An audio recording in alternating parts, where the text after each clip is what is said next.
Okay, we're good on YouTube. We're live. Yes, sir. All right. Good morning, everyone. It's Tuesday, March 9th, and it is 10:02 a.m. And I'll call the meeting to order of the Regional Fire Authority Planning Committee meeting number 8. And we should probably start with a roll call. So I'm Bruce Ansell. Scott Fisher. Rich Mossman. Dave Hansen. Jason Vanderveen. So that's all of the board members. And then we have Heather Logan's here and Karen Reed and Kenneth Cunningham. And Jenny is taking our notes. Was Chris Parks going to be part of this, or is she? No, she's in a class today from 10 to 4, I think. Okay. All right. Cool. Excellent. So the first thing that's on our proposed agenda is to approve the agenda. So has everyone had a chance to look at the agenda, and are there any questions or concerns? It's pretty straightforward. Karen is running this thing like a fine-tuned machine. So have a lot of help. Does anyone have any questions or comments about the agenda? Seeing none, is there a motion to approve that agenda? So moved. Any further discussion? Oh, we didn't have a second, sorry. Again, second. All right. I didn't hear any discussion, so all in favor? Aye. Aye. Rich, thank you. And then our next topic is to sort of review and approve the meeting summaries. I guess we could call them minutes. Because the February 4th meeting was this group, we should probably get consent on approving those. So we'll start with that. Is there a motion to approve the meeting summary minutes from the February 4th RFA Planning Committee meeting? I'll make a motion to approve. Second. Okay. Any discussion about those notes? None. Okay. All in favor? Aye. Aye. Aye. Aye. Rich? Aye. Thank you. Thank you. It's unanimous.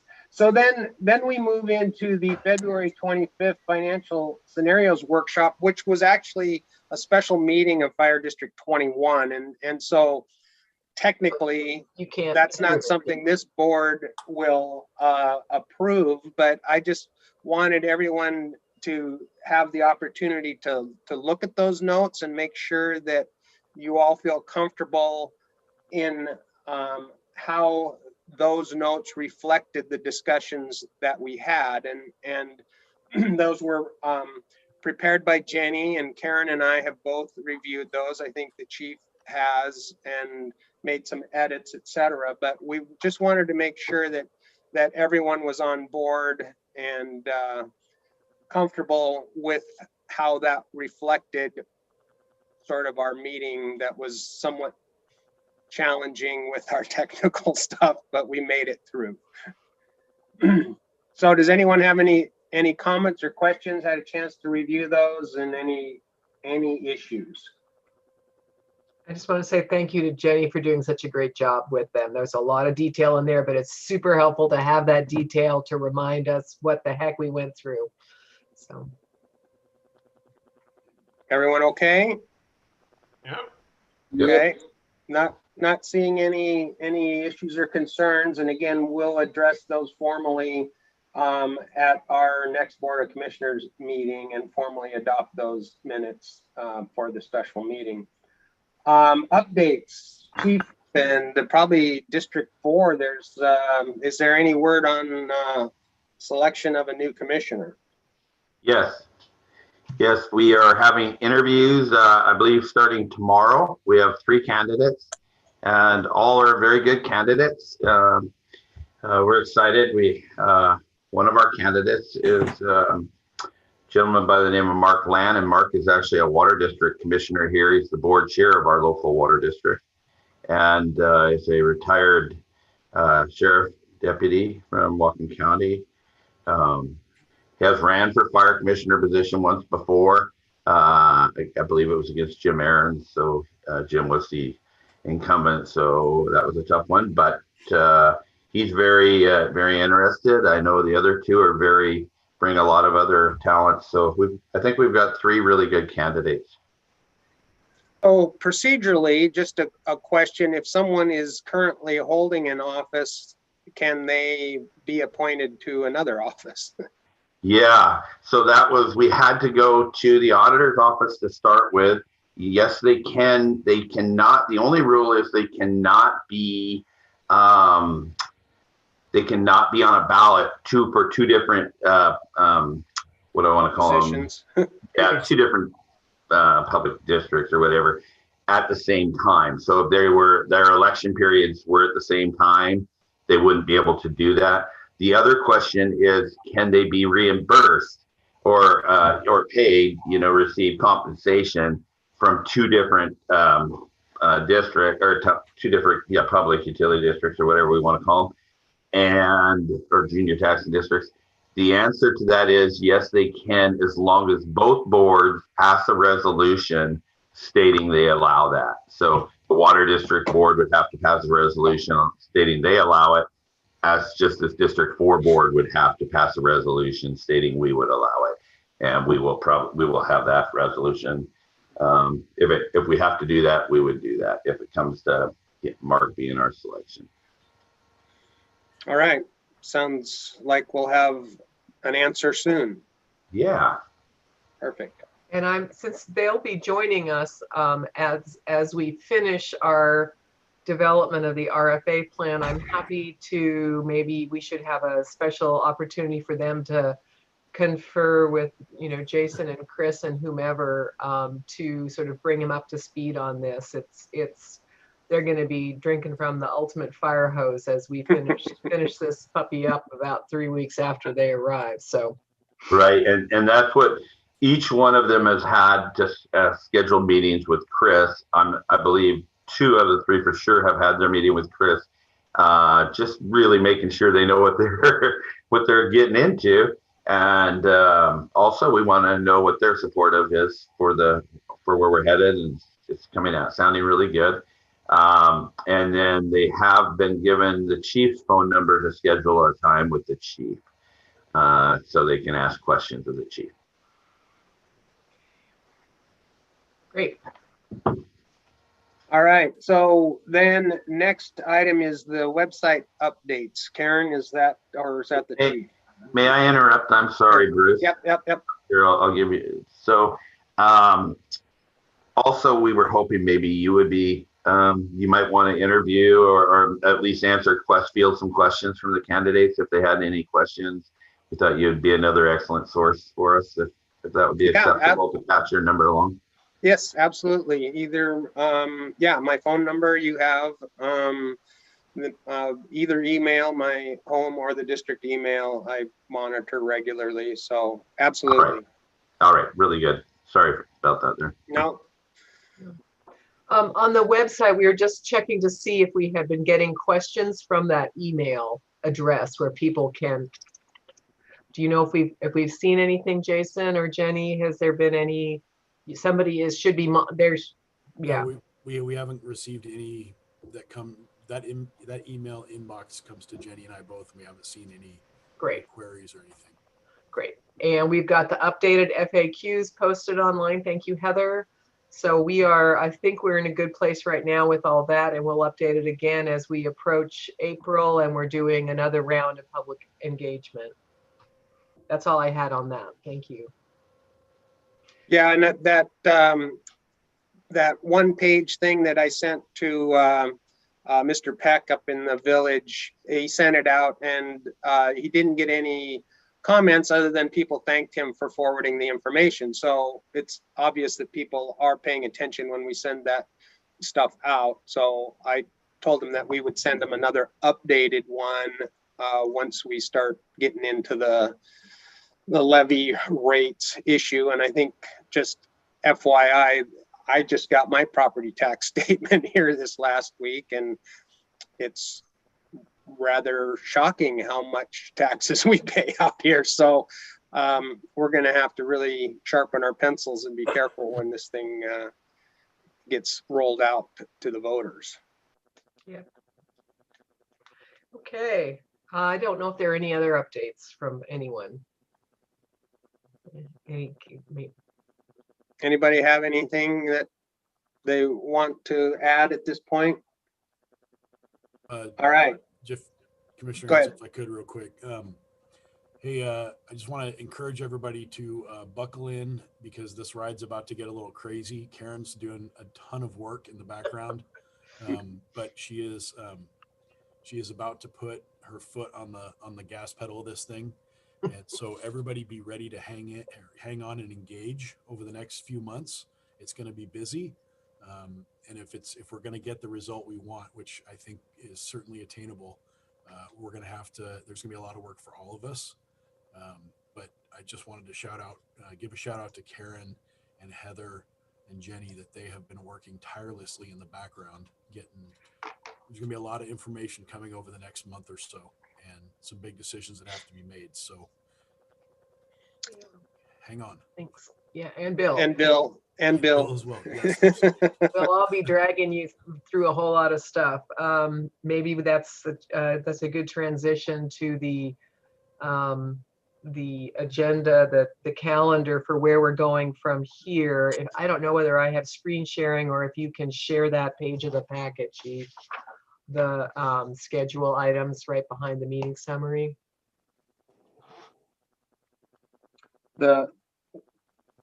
The primary election piece is, Yeah, agenda You- item 5. share. We could look at that. okay. So that's page 21 of everyone's packet, if they're trying to find it. Karen, you've got the ability to share if you'd like. Okay.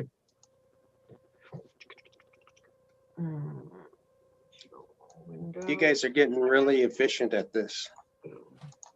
Ta-da. Okay. So this first, can you folks see that? Yep.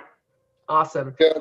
So this is from the elections office. Just a reminder that if we want to go on the August 3rd primary, we have to send them we have to have adopted an RFA plan out of both boards separately. So it's got to come out of this committee, go to both boards, and they have to adopt it. And they also then they also have to, by May 14th, adopt the resolution asking for this to go onto the ballot at the August primary. And I think if we had to, we can call special meetings to do that too. So I think both boards should be prepared to potentially have an additional meeting if we need to make this happen, and not just say, oh, it won't fit in because our meeting's on Thursday. No, we need to call a special meeting if that's Right. going to aid in getting this done. I agree. And May 14 is a Friday, just so you know. Okay, so then the second part of it is, what do we have to do to make all that happen? We've got to complete the RFA plan, and we're going to do a chunk of the financial assumptions today.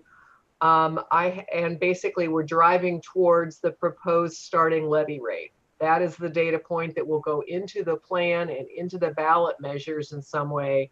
So that's really the major factor here. Everything else is pretty much mapped out. Got to run it past you and make sure we're all good with it. But I think we've talked about part of that starting levy rate also is, what does the staffing look like? So the organizational chart will reflect where we end up on that. We have developed the lists of property that are going to be transferred. We'll just need to confirm our approach on that. Usually, rather than make the taxpayers pay twice for everything, the approach is to simply transfer all the assets as is to the new entity. That's the approach, but we'll come back and we'll walk through that a little bit more deliberatively in the next couple of meetings. You'll need public hearings. Rich Davis says that we don't need them, but you may want to consider it anyway. Again, the more opportunities you can have for public input as we lead up to the election, the better. Then we have to bring on sort of a public outreach consultant that would work with Heather and myself to go out and talk to the community and develop a mailer and all that stuff, where we try to bring the public up to speed with what this proposal is about, why you guys are bringing it forward, just factual information about why you guys are doing this and what they need to know about it. And there's a really short window really between the end of May and the very beginning of August to go out and then wake everybody up and let them know this is coming. And so ideally you will have your consultant on board before we finish the RFA plan in May, so that they can hit the ground running and help us shape the messaging as we go into that final phase. There is, obviously we'd have to get the resolution over to elections. There are election costs, as you saw on the ballot. We can talk about those in a second here. And then there's a sort of ministerial things you have to develop. You have to advertise for people who would like to. This is pretty easy, and Rich Davis can help you. Advertising to get members to be on a pro committee, and people the opportunity to have a con committee formed as well. It's a very short timeline. If we're, and anyway, this is a statutory requirement to go through to give the people the opportunity to be on these committees. If nobody signs up to be on a con committee, that is okay, but you still have to make sure that they knew they had the opportunity. We're going to also do a second round of public outreach, as we promised everybody last month that we would come back when we knew more, and that will be in April. And then in May, we will adopt the plan and call for the resolution. Everybody tracking so far? Yep. Okay, good. Yay. Good. So this was just sort of an update. Our original work plan, we're a little bit behind. So I've asked to try to schedule an additional meeting in March and an additional meeting in April, so that we can, by the end of this month, first week in April, know where we are on that levy rate. And that way we can finish the plan and then do the public outreach in late April that lets people know what the financial impact would be. So that second round of outreach that we thought we would do this month will actually happen next month in April. Just for clarification, when you said an extra meeting, are we talking the one that Jenny sent out? Yes. And was that going to be the 23rd, or are we still undecided on that? I believe 23rd. it's Jenny. Yep, I think 23rd. it is the 23rd. Yeah. Correct. So again, we're just trying to make sure we give you guys ample time to see stuff, think about it, and be comfortable as we move forward. And unfortunately, there's a lot of stuff at this point. And Jenny sent out another, so we've confirmed the 23rd. Jenny sent out another poll, I guess, about for meeting number 10, which would be in the first week of April. So we're still waiting to hear back from all the members of the committee on that. Okay. So we Yeah, should, that was either like 30, 31, 1 or something like that. Yep. I'm a little leery about doing anything on April Fool's Day, but so we will do again the second round of outreach in April, when we basically know all the four corners of the RFA plan. We'll listen to that input and then be able to finalize the plan. And then you would adopt that plan in early May with, again, another round of separate opportunity for public input at your meetings there about these in May, so that we meet that May 14 deadline. And that's it. So just another way of looking at, so this is everything we'll be taking you through. Again, we are pretty close, and the biggest challenge is getting to some consensus around where's that starting levy rate going to be, because once that's approved, that sort of casts the die for when how much money you'll have, obviously, going forward, and when you may or may not need to go back to the public for a levy lid lift to sustain your operations. So that's all I had on that. Do we know Aaron, what time the 23rd? pardon me, 10 Do we a.m. know what time on the 23rd? 10. 10 This a.m. time, 10 to noon. Okay. Karen, when when we have our meeting in May to approve this thing, that doesn't have to be a public hearing, right? But we could, I mean, Yeah. Rich says we don't have to have a public hearing. Is that something we should do, or just invite the public, or how would, I guess that would be up to our marketing person. Heather, do you know anything about that? You're on, there you go. So my recommendation is always going to be communicate more, not less. So, Sure. you know, what's the format? Does it have to be a public hearing? I'm not an expert on that piece, but I do recommend that you invite the public and hear what they have to say. The more you guys know before the ballot is printed, the better. The more arguments you can put to rest, the more you can convince them this is the best idea going, the better. Right. So I would think if we're just having a regular or special meeting, people aren't going to pay attention to that. Public hearing raises it to sort of maybe a new set of eyes, but typically we don't get anybody at public hearings either. Right. So Yeah, totally understood. And it's nice to be able to say you did go the extra mile. We didn't have to do it, but we really wanted to make sure we heard from you. We gave everybody the opportunity. We've had this email box up. We've had 2 rounds of public outreach. Now we're having a public hearing. And so that's a lot. That's good Right. to be able to cover your bases, because we are trying genuinely to try to reach out to folks. well, if we are thinking about raising the levy rate, I think making sure the public is aware of that is a good thing. Before we've decided it and can't change it, right? Right. That's the other thing. Yeah. Okay. The next, any other questions on this before I run forward? We doing good? Okay, so the next thing is the election costs, and here we go. I'm just going to share this. So this is also in your packet. There's 2 pieces to this. One piece is the consultant that can work with Heather and I. Actually, I haven't asked Heather this before, and I probably should. Heather, I'm assuming that we're still looking for like a Liz type person to work in tandem with you, unless you wanted to propose that you take on this task for the whole group. No, I think it's appropriate. It's smart to have someone whose whole goal is to get this thing approved, and then someone else who's making sure the message stays on track always.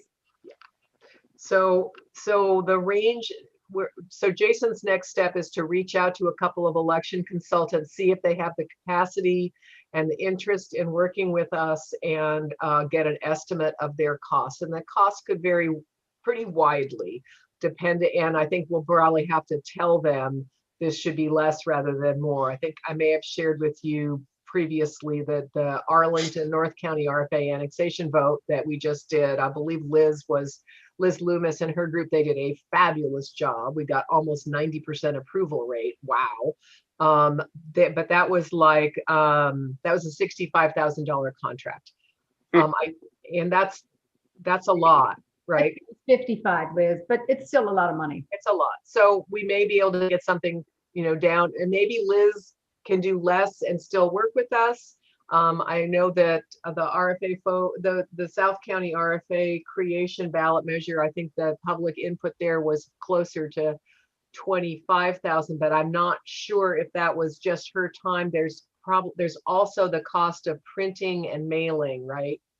Of a flyer to all registered voters in the area. So that is separate from your campaign consultant. The work they do to reach out to your voters at a minimum will include a flyer that says, here's the thing we're proposing, here's what it means for you, and if you want more information, go here, and has some nice pictures of firefighters saving our lives. And so that's a big important part of that, and that's not inexpensive to get that, so basically full color, heavy stock paper, 1 page to everybody. And there's some lead time to design that, approve the verbiage, and get it printed and mailed. So, and then of course there is the actual election itself. And the chief reached out to the elections office here, and you have the email there in your packet. She's saying that this might be a good cost estimate for you going into this primary. It is what you incurred at the last primary, respectively, for your election, just to say, please print out a ballot with my thing on it, please. Yeah. And they also, of course, will print out the voters pamphlet, and there will be a ballot explanatory measure that we will develop with you. And then there's also the pro and con committee statements, which we will not be involved in here. That's not a public thing. That's got to be done offline, not on the public dime. But the ballot measure explanatory statement, we will have a hand in drafting.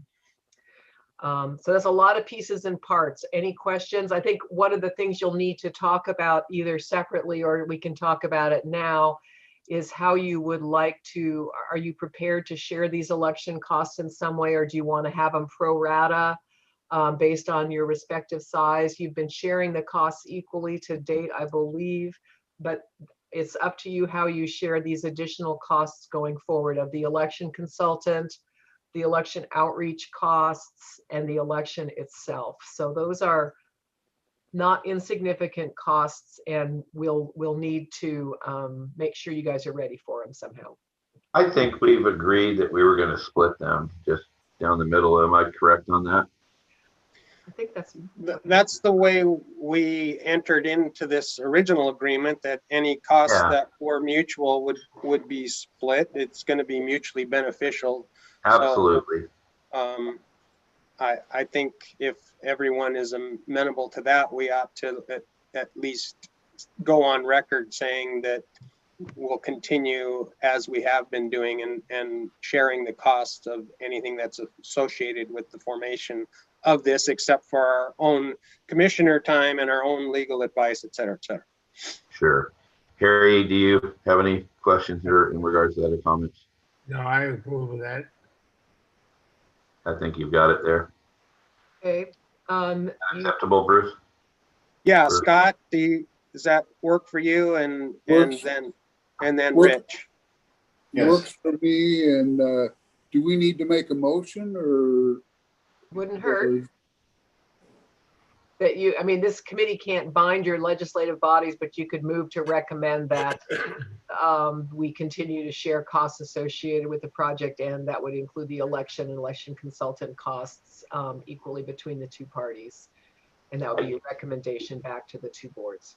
So what I'm hearing you say is we have our meeting on Thursday. We could actually make pass it by a resolution or a motion or. Motion, yeah. I'll make sure Chris is going to watch this video, so she'll see where we're going with it, but I'll send her a note to make sure, or Chief, maybe you could help get us a motion set up for that. Will do. So any other questions about next steps here in trying to gear up for what we hope is a successful election phase for the project? No, I'm good. I'm good.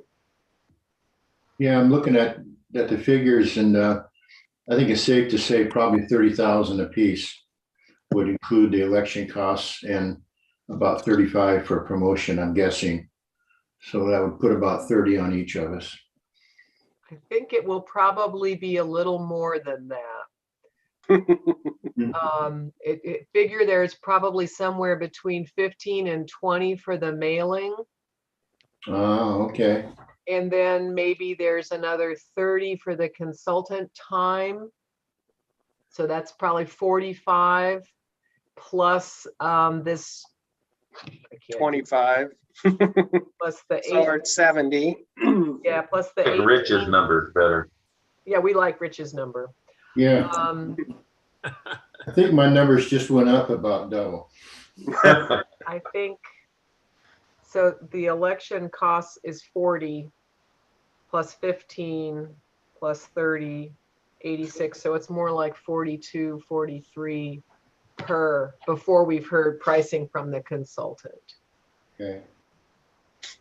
Okay. So we do both, Chris and I discussed this as we formed budgets, and both 21 and 4 have money set aside for RFA costs, and we both went back, and I believe this to be true with District 4, but I'm just looking at the District 21 line item budget, and we've got $30,000 for election, just raw election costs set aside. We went back and looked at the previous election and then did a percentage inflator. So Chris and I had a talk about this prior to, proposing budgets to the respective boards. So it shouldn't be as horrible of a hit as it sounds like.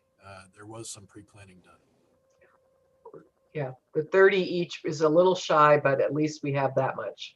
Well, that's just for election That's costs. for that's perfect for So the there's, election, I expect. But there's also money for the RFA consultants, what I mean, for you and Heather and for anybody else. So we did assign funds for these projects. Great.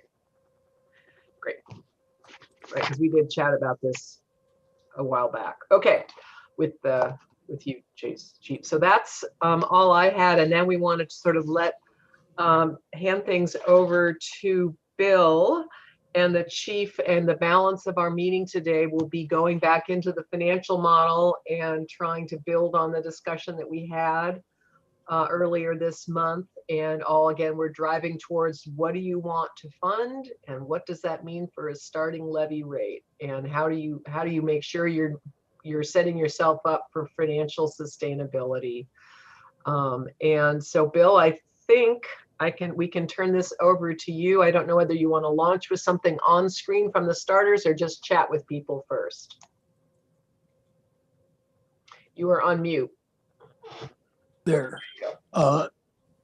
Let's chat for a couple of minutes, and then if we can bring up I have the model open, ready to share after, say, 3 or 4 minutes of introductory comments. Okay. All right. Today we're going to look at several issues dealing with reserve funds, either the creation of new ones or the continuation of existing reserves. We'll deal with working capital. We will look at a series of decisions which require concurrence by the commissioners, because that will establish kind of the plan for the next few years. We talked earlier at our last meeting about the importance of working capital. And to give you an example, if there are any skeptics that we don't need no working capital, let me remind you that in January, District 21 spent $864,000. Your revenue was $131,000. So you had a gap of $733,000. And yet you paid all your bills and met your payrolls. That $733,000 came out of working capital. It's money that you carried over from 2020. So just in the first month, you've got a very striking example of why you need to pay attention to working capital and keep a fund balance in your general fund to meet expenses prior to the collection of property taxes at the end of April and throughout the month of May. Bill, I think Yes. historically we have been schooled on that over and over again by our former chiefs, and I know that Jason has done the same thing. So that shouldn't be a foreign topic to us, but having maybe are you saying we create a specific fund for that, or we just roll that into our regular operating budget? It's just part of your operating budget. The financial planning document that we're going to look at in a minute will allow you to specifically pre-plan the amount that you probably should have. You probably have more than you need right now. Yeah, you started the year with over 5 million, and you probably only needed 3.5 to 4 million. But at least you will be able to point to it. And particularly if the union decides to challenge the district by saying, well, you have millions and millions of dollars in the bank. Why can't we have a 10 or 12% raise? Well, you can very quickly point out that if they want to get paid January through the end of April, they better leave that money intact. So, Note to and Ken. yes, Yeah, Ken is listening. okay. Yeah, there's very, very rigid route. Well, they're not rigid because I know of one fire district that has no pre-planning for working capital. They simply borrow the money from the county for 4 months to operate. And then when the property taxes come in, they just let the county repay itself for the temporary working capital loans. And whatever's left over, the fire district gets that balance. But that is not the way to do business. So, all right, reserve funds. Can we bring up the model? Or let's see, I've got the model. How do I put that on the screen? You click share screen, and then you will see a bunch of windows on your computer, Bill. And then you click on the window that you want to share, and then you All right. click share again, and you're good to go. There it is right there. There we are. Look at that. Just All right. that easy. Just that Man, easy. he's becoming an expert. Let's begin with an examination of where we are right now. As at our last meeting, we showed that if you leave your levy rate at the current $1.15 and do nothing in terms of addressing the income discrepancy based on your inability to raise property taxes more than a 1% per year, while your costs of labor are estimated to be going up at about 5% a year, we see right off the bat.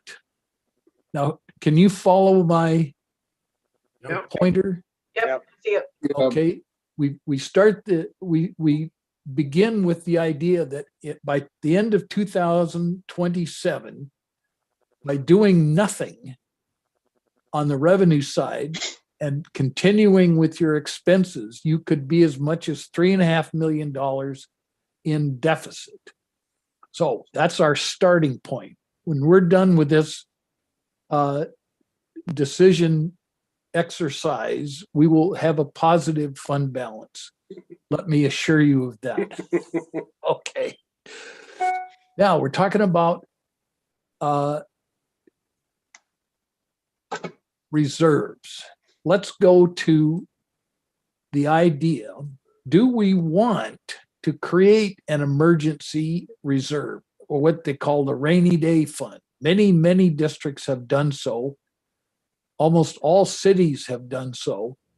And it's not the same as your general fund working capital. It's on top of that. It's a separate account, a separate fund with its own money, and it sits there until you run into a huge problem, unanticipated expense, whatever, and you've got some money set aside to address that. Now, as we go through the various reserves, of which there are 7, each one will have a goal and targets. The goal is, remember last time we talked about strategic planning asks 2 questions. Where do we want to go by 2027? And the second question, how do we get there? A goal is where you want to go, where you want to be in 7 years. The result of all of your efforts and planning should get you to a certain point. That's the goal. Targets, on the other hand, are what are you going to do each year for 7 years to make sure you end up at your goal. You've accomplished your goal by setting 7 annual targets, measuring whether you met that target, either then modifying your goal if you realize you cannot sustain your annual targets, or increase your targets to get to your goal even faster. So in this case, let's say that your goal, you have an operating budget that grows each year, and you desire to accumulate 15% of that operating budget will be in this emergency reserve. If you said, no, let's make it 20% of our operating budget. Oops, what did I just do? Undo. You're in the wrong, yeah, cell. There you go. There. Oh, let me get rid of that. There we go. We're going to raise it to, well, why doesn't it do anything? That we probably can't help you with. Well, now there's something amiss here. Now this is, does Zoom somehow prevent me from? So you're in your own program there. Or you Shouldn't. Is the cell locked, Bill? No. Number lock. No. Okay. Where? Scroll back up.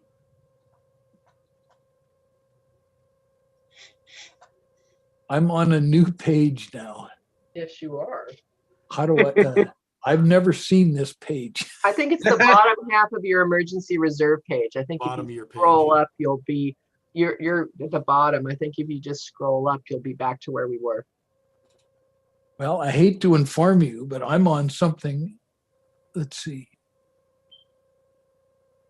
Go ahead and scroll up, Bill, to the top of the page.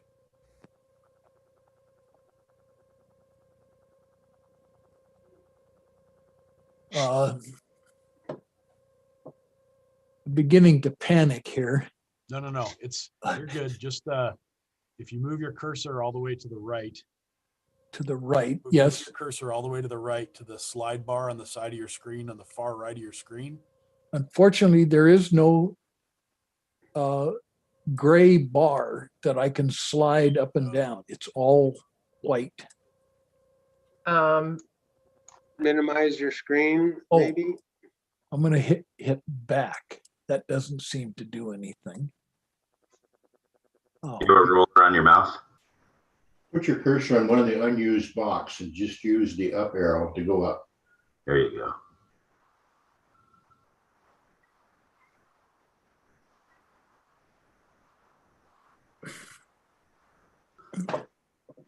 Are we seeing the same thing as you are, Bill? That the top line is row 36 and it says percent of target balance? Is that what you're seeing? it's completely gone. I don't have a spreadsheet at all. I've got some document here. Let me try this. That's a problem. All Go back right. to your spreadsheet. You may have clicked onto something else that was open on your screen. There we go. There Okay. we go. Yay. There we go. Okay, now back to where we were. The red line is your actual projected cash. The blue line is your goal. Now because we said, let's accumulate 20% of our budget, but we didn't change the annual contribution. So if you wanted to get 100%, let's go to 100,000. That's not quite there. Instead of increasing the 100,000 by 5% a year, let's increase it by 10. Almost 15%. There you go. You're now at exactly 100% of your goal, which is to accumulate 15% of your operating budget. But it takes 100,000 times 7, growing at 15% per year to get there. So the question to the commissioners today, how much of your operating budget do you think would be prudent to set aside into an emergency fund. Many districts use 15% as a target. So now we have way, way more cash than we need. You're at 133% of your target. So we have two ways of getting it back into reality. We can either reduce the annual contribution or reduce the growth of the annual contribution. Or a little. Somebody throw out a number for the annual contribution. Let's test that out. Well, we were at 70 last time, so. All right. We still have an excess of cash. So if we left it at 70, you would not have to increase it 15% a year. Let's try what, 10? 7? 5? There you go. So when you're talking about the growth rate, that's the increase we would add. We're not talking interest growth or something like that. That's an actual amount extra. So instead of 70,000, the second year, 73,500. Yeah, okay, I see it down there. Exactly. And the beauty of this is once you get to your 100% goal of 15% of your budget, then this 93,000 no longer has to be contributed. It'll probably stay pretty even, all on its own with its own interest earnings. And that 93,000 then stays in the general fund.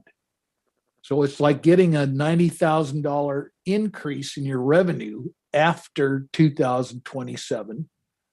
And at the same time, you've socked away $1.6 million into a reserve. Any questions, any thoughts on what might be an appropriate mix of annual contribution and growth rate, or the whole idea of accumulating 15% of your budget into an emergency rainy day fund?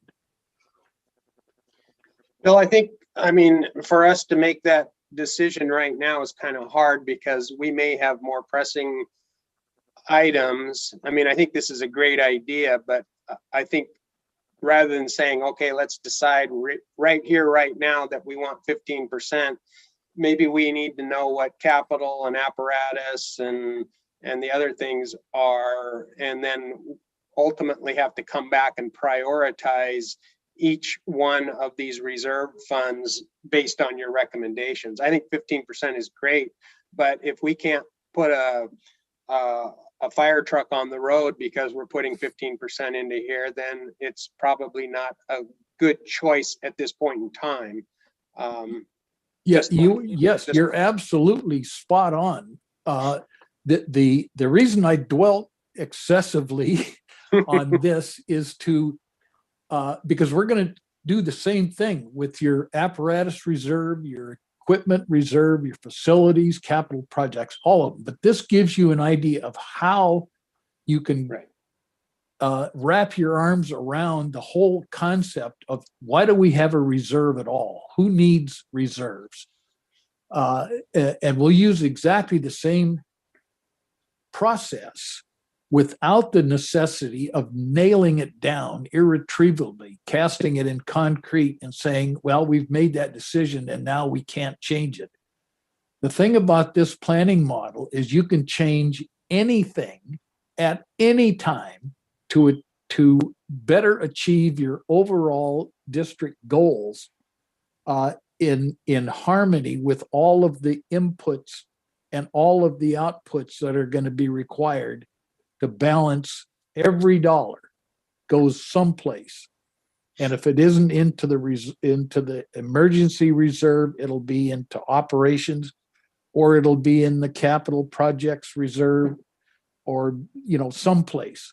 But I think for the first time, you will have the ability to claim every single dollar coming in the door and every single dollar going out for either an immediate operating expense or setting it aside for a long-term a goal. Yeah, I mean, I think that's a wonderful model, and I think Jason is going to love this next time he has to prepare a budget. Yeah. All right. Now comes the big one. This is the apparatus model. Now, the goal is simply, and please feel free to alter any of these goals. I've simply said it's to replace the apparatus when they come due at the end of their life cycle without incurring any deficits. So let's take a look. Here is your fleet inventory. At our last meeting, we talked something around $9 million of immediate needs. But of course, that's going to be a challenge. But by taking every single apparatus and assigning it to a life cycle, which is modified from the original one, because some of the rigs are already past the end of their useful life. We sorted them out. 2 tenders in 22, then another one in 24, 25, and 26. We've got pumpers spread over 3 years. We've got 3 aid cars coming this year, 21, and then another one in 22 and 23 and 25. Now, simply to give you an idea of the flexibility, let's say, for instance, that you wanted to do this pumper in 22, but you've looked at the apparatus and you figure you can get 1 more year out of it. So you simply add a 5th year to its extended life rather than 4, and it automatically jumps out to the next year and adds another 3% inflation. Now you've got 1 pumper per year for the next 5 years. Go back to that. So Bill, maybe you're getting to this. Where did you come up with this replacement schedule for each of these apparatus? Mainly, it was it began with the conversation with the chief, and then at the last meeting, the baseline and baseline plus detailed and documented a plan for replacing all of the vehicles, even if they were out 10 or 15 years. And to give you an idea, this model goes out through 2041. There we go. Okay, so in other words, you want to talk long-range planning, this will accommodate your desires. Now's the bad news. The cash report that I got from the county showed that you already had $1,078,000 in the bank in your apparatus reserve. So I said, what will it take? I'm going to hit 0 for a minute. Now you see, by the end of 27, you're $7 million in the hole because we only had $1 million. We never put anything back in, but we've been buying pumpers, aid cars, tenders, what else? And a Bat Chief's car. So how do we get out of that? Well, we go to our target. What will it take to replace all those vehicles in cash without a bond issue, let's say 750,000 per year. Again, escape. There we go.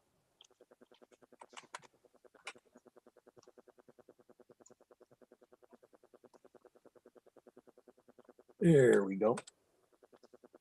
Growing at 3% per year. Well, we've still got massive deficits, so it's going to take more than that. And obviously, you have the prerogative of eliminating the replacement of certain vehicles. But from our conversations to date, the replacement is of greater importance than eliminating the rigs altogether. So let's try $1 million a year. We only have two deficits, one there and one there. So there's a 113,000 deficit and there's 687. So that isn't quite going to do it. Well, what if we left it at 750 and grew it at 5% per year? How about 10%? There you go. Now, the reason this is called a strategic planning model is because it gives you the options of adopting various strategies. One of which is you set an initial amount, in this case, 1 million per year, and then you grow it. Wait a minute, Doug. Hang on a minute. I made a mistake. Now we're back in a deficit again. Okay. You grow it at an accelerated pace to try and catch up. But in this case, even a 10% annual growth, which gets you from 750 a year up to $1.2 million by 26. Let's start with a bigger base seed amount, 1 million. That does it. Now, let's look here. Now we've got a $2 million surplus. So that's probably too much. Let's go back and reduce this to just 5% per year. Now we're back in a deficit. So that the whole idea of this exercise is to find a balance that will eliminate deficits, allow you to replace everything that's scheduled, 1, 2, 3, 4, 5, 6, 7, 8, 9, 10. Now, notice that that includes a $1.6 million ladder. 10, 11, 12, 13, 14, 15, 16 vehicles in 7 years. So it's not going to be cheap. It's not going to be easy. But depending on your overall priorities, as Bruce pointed out, why are we worrying about nickel dime contributions to an emergency reserve when we've got $7 and $8 and $10 million worth of vehicles that need your attention? Let's try. Hey, Bill, I have, Yes, Bill, I have please. one question.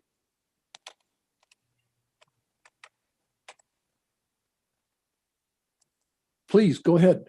So the property tax direct deposit, is that in addition to the beginning cash balance, or can the beginning cash balance be part of that number?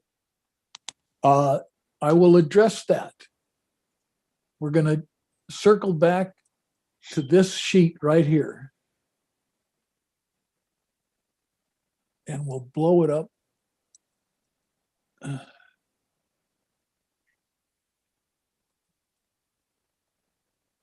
On January 1st, 2021, these are the amount of dollars that were reported to be already deposited in these funds. 5.7 in your general, this one is a little elusive. It shows a reserve fund of $1.2 million, but there's nothing to indicate what it's for. So I arbitrarily, with your permission, assigned it to the emergency reserve. You are free to take that and distribute it any way you want. As an example, you had no money in an equipment reserve. So I arbitrarily took 200,000 out of your general fund and made it seed money deposited in the reserve.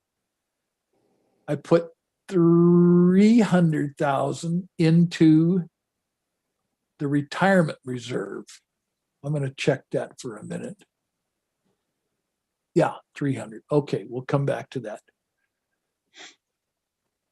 As part of your RFA planning, we need to decide if this is the proper distribution or whether it should be redistributed in some other more beneficial way. And we'll come back to that in a couple minutes. Let me see what's, there we go. That answer the question, Bruce? Not really. No. I understand the moving of the funds. My question was on that previous cell. You're saying we should put, recommended $1 million or $1.1 million. Is that in addition to the existing account balance? Yes, sir. Let me show you that. If we go, let's take the apparatus. It shows here that we've got $1.078 million in cash. And that's money that actually is there. So we go to the apparatus and there's your $1.078 million to start day one. Then we go to the property tax model and there's the $1.15 million coming out of property taxes. All of the property taxes that are being distributed to the various reserve funds over the years. So you are correct in observing. You start with $1.078 million, and then you add the property tax deposit each year, growing, starting at $1.15 million, growing at 5% per year. That will allow you to replace, what did we say, 11, 12, 14 vehicles in cash, no interest charges on bonds, and still maintain a positive fund balance. Now, the last question is, should we accumulate over $2 million in that fund? If you said no, then you have the option of saying, all right, we will keep the funding going through 25, and then we're gonna scale it back. So instead of 5% a year, let's cut it back by 50%, minus 50. You can see what happened to the $2 million fund balance. Now you've got 320,000 instead of 2 million. Then you can start in 27 with a whole new strategy. But you've reduced your annual contribution, which was $1,467,000 per year, down to 698,000. So in other words, 50% of that money, the other 700,000 that was destined to go to the apparatus reserve is now back in the general fund. So you can use that to help balance your budget. Keep in mind that all of the reserve strategies cover 7 years. So if you discover in 23 the need to alter the whole strategic outlook for apparatus, you've got 4 years to change your mind before you get to the end of that planning period. So right now, absent any further debate, we will leave temporarily the idea that these are the appropriate vehicles to be replaced, subject to your approval. The idea will be to contribute something a little over $1 million a year, growing at 5% per year for 6 years, and then cut the expenses back to by 50%. Let's just see what the future holds. Well, the reason we show positive balances is because we don't show replacements after 2020 or 31, which is apparently a ladder truck. But obviously there's going to be more replacements, but we don't have them. We've only geared up for the first 7 years. So Bill, this takes care of both baseline and baseline plus, because is that right? The group decided they would like to fund the baseline plus at the financial workshop. I will leave that response to the chief. Yes, it did. It appears that it funds both baseline and baseline plus, correct? All right. Let's look. So can I, Yeah, please go ahead. well, we're modeling this starting in 2021, which we're already in the midst of and have already set our budget. Not that we can't amend that, but just food for thought. If we're talking the RFA, we're really starting in 2022 for the financial model for the RFA. That is correct. So what happens to this model? Does it work if we start it all a year later? Oh, yes. The idea of starting it at 21 is you're starting with known numbers. You've got your actual cash reported by the county treasurer. You've got your 21 budget, the most current up-to-date figures. You've got current costs of labor. In other words, you know exactly where you're starting, not speculating on what might be the basis for your budget a year from now. But are you saying that a budget amendment would be necessary at some point this year to start implementing this new model if the RFA is approved? No, I am not saying that. What I've done is taken the assessed value of 21 and 4 as if the merger had taken place, and there's your combined assessed value. And then all your property taxes are based on the combined assessed value, but as if there was only a regular levy at $1.14.7 and no EMS. I'm still confused about what to do with a year that has already been programmed. 21 is programmed. Yes, you are correct.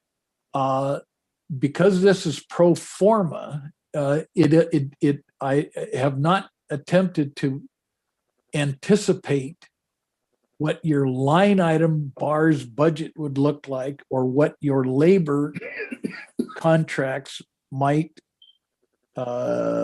require. I've used an arbitrary 5% total cost of labor over and above 21.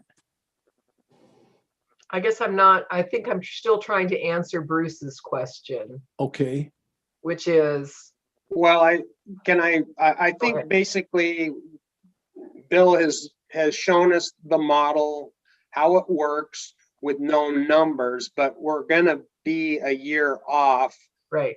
Ultimately, when you get form going. this RFA and have a budget for 2022. I think for modeling purposes, this is a great example, but we're going to be a year behind, basically, is what my takeaway is. Right. That's my takeaway right now too. And I want to make sure that we're building a financially sustainable model for 7 years, not 6 years. I mean, because again, this year's cooked. So really we need a model that works for 22 to 28. it- I can adjust this model. I can start it in 22. That is absolutely simple to do. Does it What? throw, and I think I would just want to know, it doesn't throw everything off, that we're, all these lovely assumptions about how much we need to be sustainable in these different reserves, that if we started a year later, somehow things don't go cattywampus. No, but it would require the district to create a bars-based line item operating budget that I would feed into it and tell me what assumptions you would make about the cost of labor for starting in 22. Once I get those numbers, I can start this model in any year. Well, we have an existing collective bargaining agreement, and that will define within a range of what the labor cost will be. And then we need to have the input on how many are we going to add the 9 people in 2022. And we're leading up to that. Bill's going through the Yes. reserve funds first. Yeah. And then we'll tackle the staffing, and then we'll go back and make sure it all works with the reserve funds, is my guess. Yeah, that is correct. I will go through the rest of these reserves fairly quickly because they all have the same process to go through. Set the goal, set the annual targets, generally approve the direction in which they're headed. So let's look at equipment. And equipment, there we are. You have a huge inventory of equipment. All these green cells is one thing or another, and they're all big ticket items. There's no small batteries or wrenches. They're all 10, 20, 30, $50,000 items. They're all staggered to alleviate the burden of trying to replace everything in one year. But for instance, extrication equipment at $47,000 a pop, those are spread out in 21, 24, and 27. The only exception is hose, 3/4, 2-inch, and 4-inch. I've simply assigned a minimum budget for each hose classifications such that you would budget for and purchase replacements every single year. If that's not the case, we can alter that profile, that expense profile, and make it conform with your actual hose replacement policies. So the overall, now remember, I arbitrarily took $200,000 out of your general fund and moved it into the reserve, the equipment reserve, as seed money. So we've started with the 200 right there, and then 250,000 a year, growing at 3% per year, will keep you solvent with everything on this page through 2027. No deficits, everything replaced. And we didn't talk about equipment reserve at the workshop in any detail, but am I right in understanding that this schedule of when stuff would get replaced and what would get replaced that's something that the chief and Deputy Chief Ward gave you? Yes, it is. I did not intervene in any way in the replacement schedule other than the hoses. This was all supplied, and I attempted to get it input into this model in conformance with the documents that I got.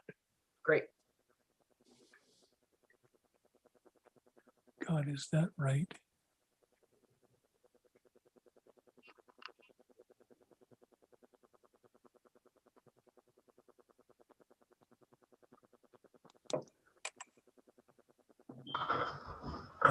Okay.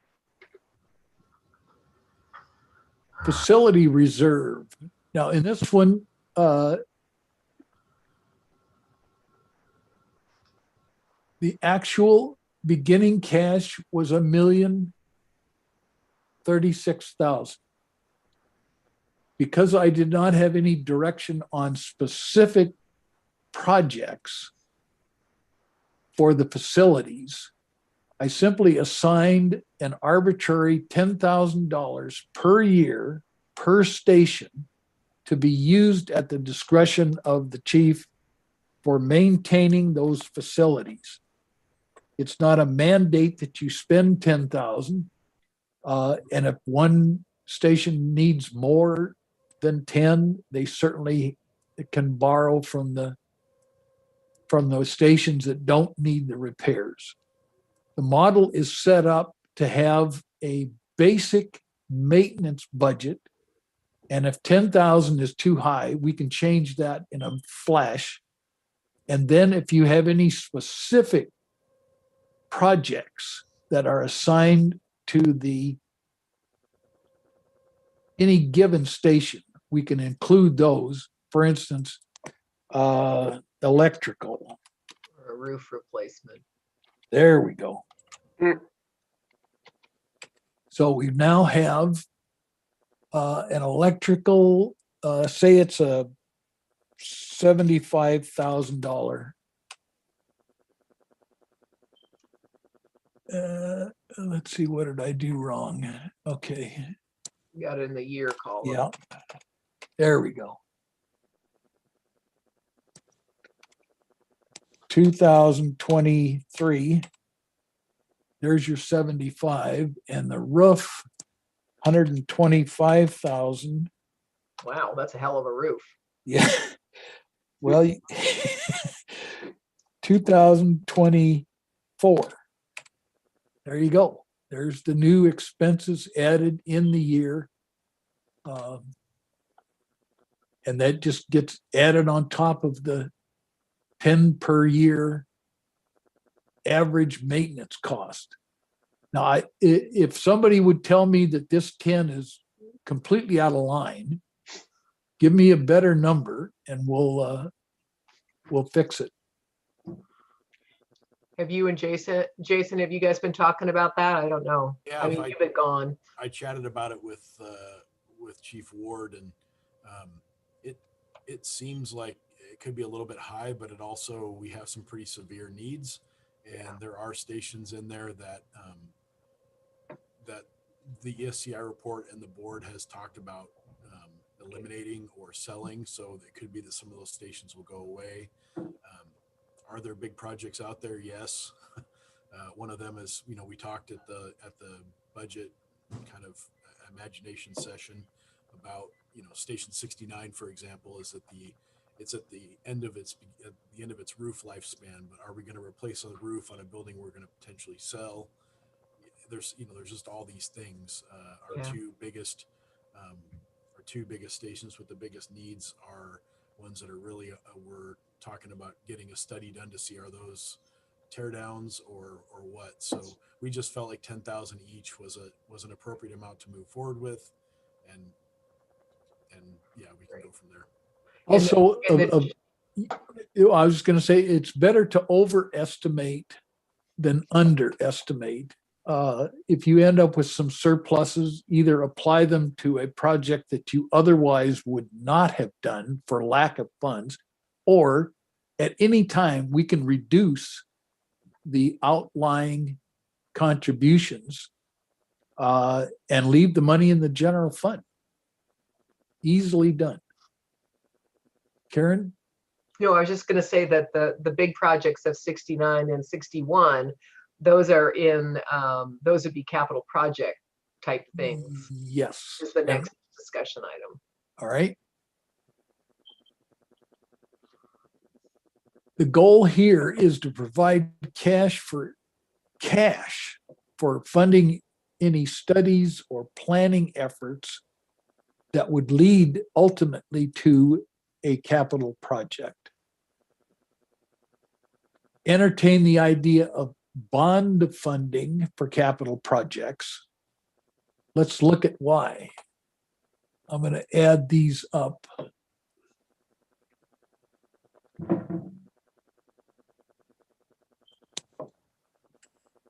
So we're looking at $39 million of potential capital projects dealing mainly with stations. That'll get your So- attention. Yeah, there's no way cash is going to suffice to meet that burden. So we're going to have to look at bonds. But in the meantime, you still need money for studies, architects, engineers, surveyors, land consultants to buy property for a new station or a station relocation. One tiny little relief is, let's go back here. And this, let's see, can we get, no, we can't. Capital project. On your cash report for January 1st, the county treasurer said you have a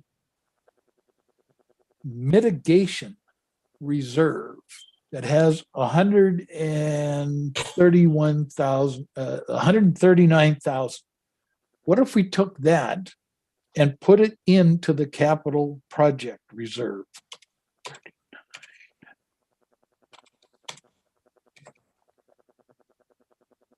That helps improve the bottom line very slightly. Also recall that in the debt service fund, you've now paid off all your debt and you've left behind $43,000. What if we took that? It's your money. It came out of the general fund. What if we took that and put it into the capital projects fund to pay for planning and studies? So there's another 43,893. Now that helps a little bit. So we'll go to the debt service and we'll spend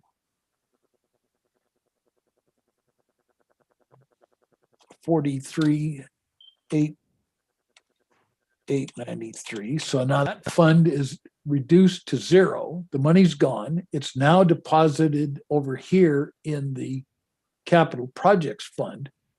You've got about 400 and some to pay for architects and various capital planning efforts.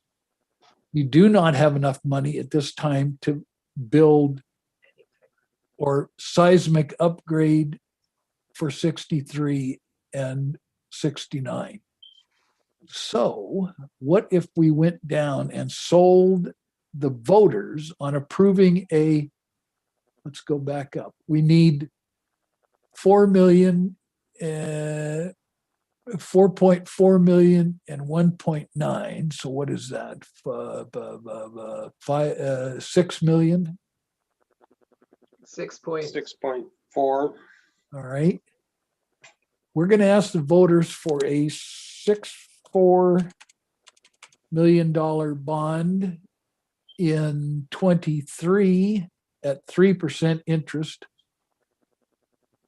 We're now balanced. We have paid for the stations. The first two, you still have 8 or 9 to go, but at least you've got the first two. Here's the 6.4 million from the bond issue. In gray, there's the expense of paying back that bond is a burden on the taxpayers, not on the RFA, because it's a voter-approved excess levy. So there's your annual bond payments of $430,000 for 20 years coming in the form of an excess levy. The district's funds are left intact. So you now have, after you've paid for the two stations, you're right back where you started. You've got a $500,000 surplus to prepare the next two stations and the next bond issue. So by putting in 50,000 a year from property taxes, plus the mitigation funds, plus the leftover debt service funds, you're in very good shape. For doing the studies. Yes, the planning. Upfront costs that are not generally part of a bond issue. And the growth on that 50,000 a year is 3%. All righty. Debt service, we've zeroed that out. Retirement reserve. Now, please, I beg of you, do not react to what you see on this screen. This is totally sample data. It's arbitrary. It means nothing. I have arbitrarily assigned a retirement date to random employees over the next 7 years. You've got my wife. There's no retirement date for me. yeah. And obviously these will change dramatically, but the cost associated with each individual is an average cost of an hourly rate associated with that job title, minus the fact that you don't accrue vacation and sick leave payout on your benefits, just on your base salary. So these formulas take all that into account. And just as an example, this captain was going to retire in 21. He changed his mind and said, no, make it 2023. So now there's the 23. And then he says, I'll make it 2025.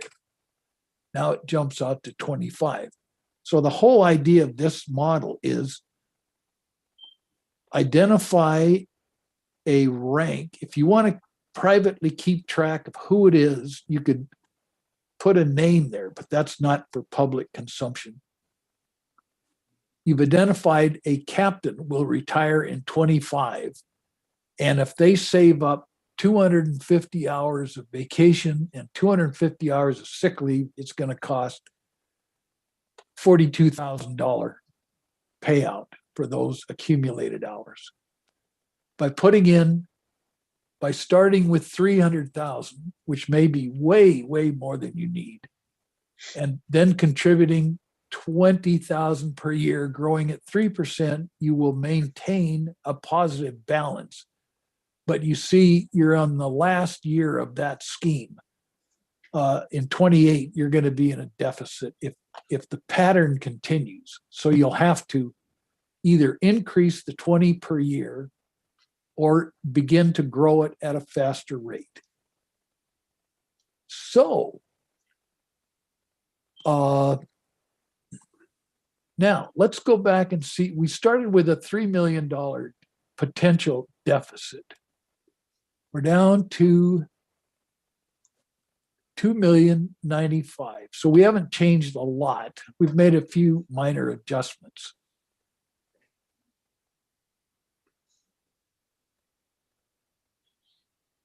Let's say, for instance, you wanted to hire a PIO in 2023. Jason, help me on that. 3 or 4 or 5? 4. 4. Okay. You would add a PIO.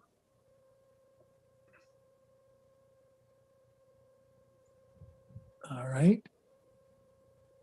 Now you are at $2,599,000 deficit. We're going to add 5 firefighters.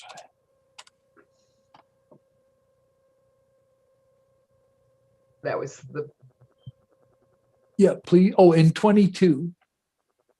And 4 bat chiefs.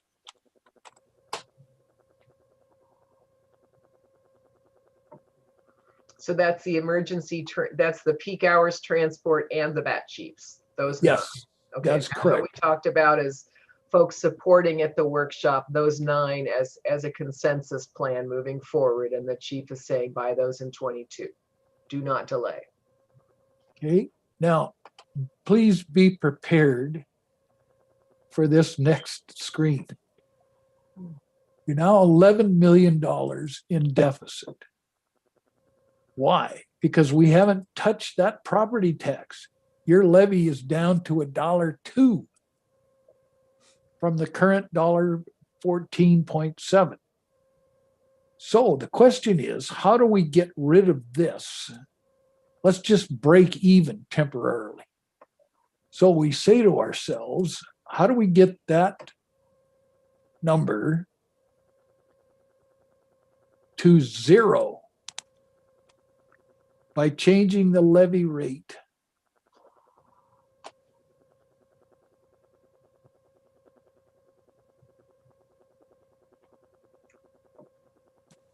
Let me back up a minute. Where is it?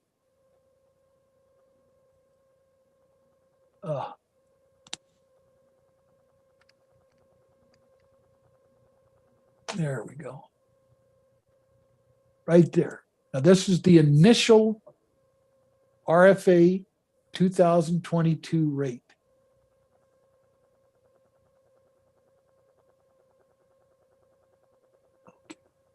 $1.36 would pay for 4 bat chiefs, 5 firefighters, 1 PIO, keep your emergency reserve at 15% of your operating budget, replace 10 or 12 or 13 vehicles, pay for all of your equipment replacement needs In 7 years. over 7 years, maintain all of your stations with minor improvements as necessary, fund all of your, or hopefully most of your capital planning efforts, and set money aside for the retirement of what looks like 15 retirees. So we are now at 0. But let's look at one more thing. You need $4 million in working capital. So what do we have to do to your levy rate to pay for all this stuff and create working capital?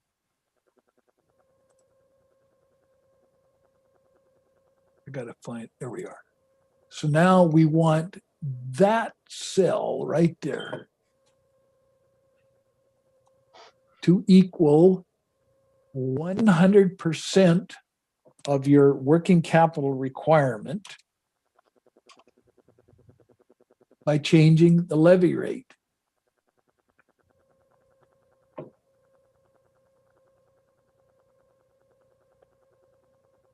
You now have 100% of your working capital right there.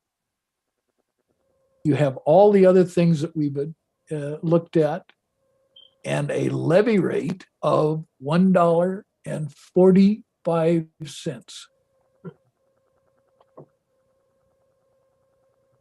Thank you for your kind attention to these matters. Sounds like South Watcom figured this out before we did. That's pretty much it. I hope you've enjoyed the last few minutes and the shock of strategic planning. I've had commissioners tell me that this is the worst experience they've ever been through because it's persistent. It gets right in your face and says, tell me what you want to do. I need a decision. So I understand perfectly the need to cogitate and dwell on this and discuss it. And but as Karen has pointed out, we are on a deadline. So I am at your complete disposal to go over this model as many times as you need.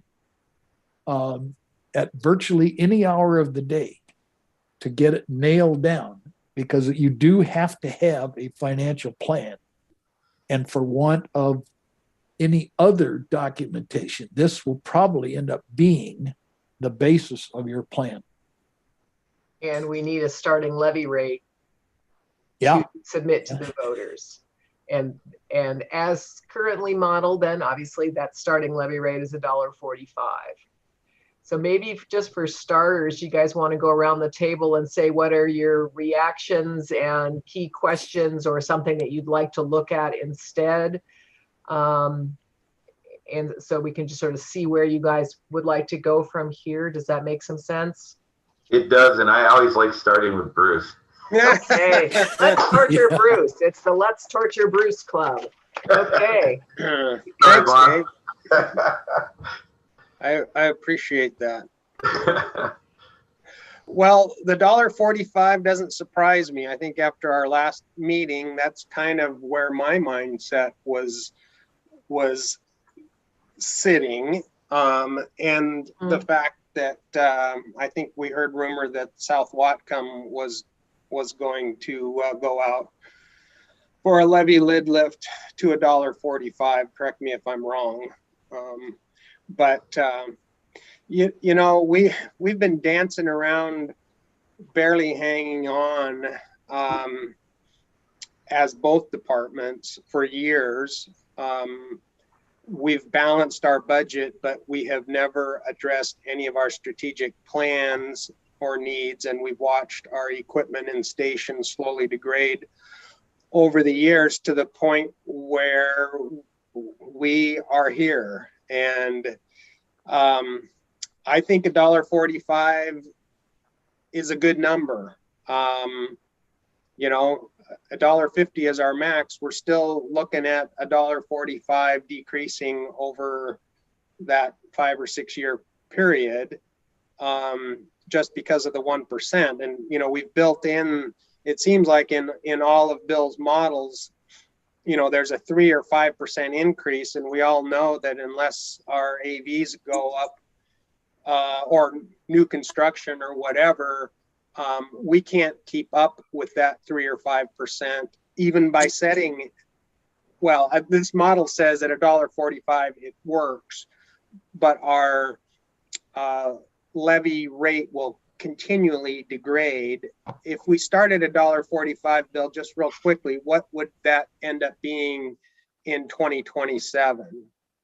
Right there, $1.32. Oh, I see, up above there. Gotcha. Yeah. All right. You know, so that, I mean, that's the reality of our 1% restrictions. And I know, you know, Jason, I think, had talked about maybe asking the voters to keep it at $1.45. I don't know what the logistics of that or the marketing strategy of that would be. I think if our intent is to eventually ask the voters for a capital bond to do stations, I personally think we're better off to let that levy rate kind of tick down. Because if we're going to say, yeah, we want $1.45 and we're going to keep it $1.45, to me, that means then you're not going to come ask me for any money ever again. So that's just my tax mindset. I think if we do this, then we can say, look, this takes care of all our operational needs, but we've still got these huge capital facility needs, which will ultimately benefit the public as well, and have to add that on after we're up and running, and maybe look at that in 2024 or 2025. Realistically, I think if we get the studies done by 2025, we'll be ahead of the game. So I'm okay with that number. It looks painful, but I mean, we have all the reasons in the world to make that happen. I guess we could go through and we could tweak some of those reserves and this and that. And what are we going to save? 2 cents, 3 cents? is it going to Yes, pass that's at correct. $1.41 and not pass at $1.45? I don't, you know, when the real argument is you can actually go to $1.50 by statute. So we are under that number. Originally we threw out $1.35 in my head, and that isn't going to make it. So I'm okay with it. Harry, do you want to go ahead? And what are you thinking? My thought, just thinking about it, is the Yeah. sellability. And we have to have these numbers in front of us to sell to our public. And would it not be easier to sell $1.35 right now and then worry about $1.45 down the road? But saleability has got to be an important issue to deal with. Yep.